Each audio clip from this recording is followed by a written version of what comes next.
جو لوگ غریب کہلاتے ہیں نا وہ ذرا میری بات پہ زیادہ توجہ کریں، غریبوں کو سنانے لگا ہوں، غریب ذرا توجہ کریں۔ غسان کے بادشاہ نے اسلام قبول کر لیا، اور اسلام قبول کرتے ہی وہ آئے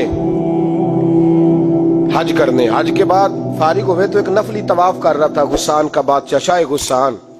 آج تو خانہ کعبہ میں بھی وی آئی پی پروٹوکول ملتا ہے، آج تو مسجد نبی میں بھی وی آئی پی پروٹوکول ہوتا ہے، یہاں آ کے بھی، یہاں بھی اور دیکھتے صحیح تجھ کھڑا کہاں ہے؟ طواف کعبہ ہو رہا ہے، اور غسان کے بادشاہ نے جبہ پہنا ہوا ہے باریک اور لمبا، وہ طواف کعبہ کر رہا تھا تو ایک غریب آدمی کا پیر اس کے جبے پہ آ گیا۔ جب پیر آیا تو اس نے پلٹ کے غریب کے منہ پہ تھپڑ مارا۔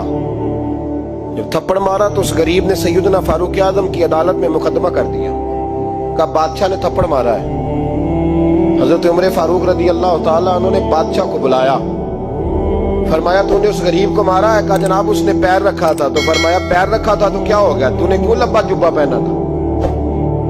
تجھے سمٹ کے چلنا چاہیے تھا۔ کہا میرے لیے حکم کیا ہے؟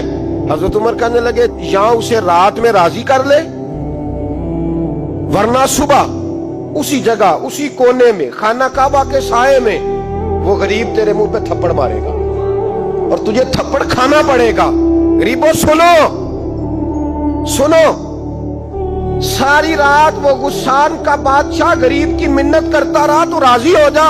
جتنے غریب تن ہیں لباسوں سے دور دور، اتنی ہی چادریں میں مزاروں سے چھین لوں، اور جتنے غریب گھر ہیں اجالوں سے دور دور، اتنی ہی روشنی میں ستاروں سے چھین لوں۔ اتنی تو ہمتیں ہو میری کم سے کم بلند کہ شاہوں کے تاج فقط اشاروں سے چھین لوں۔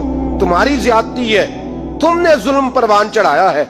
جب تم چودھری کے کہنے پر، ایم این اے کے کہنے پہ راضی ہو جاتے ہو، جب اسے کہا نا راضی ہو جا، تو وہ غریب کہنے لگا میں راضی ہو جاؤں اور کل تو کسی اور کو بھی تھپڑ مارے؟ فرمایا جتنی تیرے پاس دولت ہے لا کے قدموں میں رکھ۔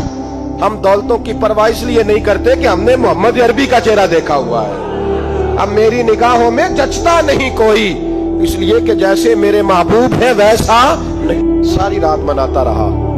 حضرت عمر سے کہنے لگا وہ نہیں مانتا، تو جناب عمر کہنے لگا پھر تیاری کر لیں، ہم بادشاہ نہیں دیکھیں گے، دولت نہیں دیکھیں گے، ہم رسول اللہ کا دین دیکھیں گے، ہم نبی پاک کا نظام دیکھیں گے۔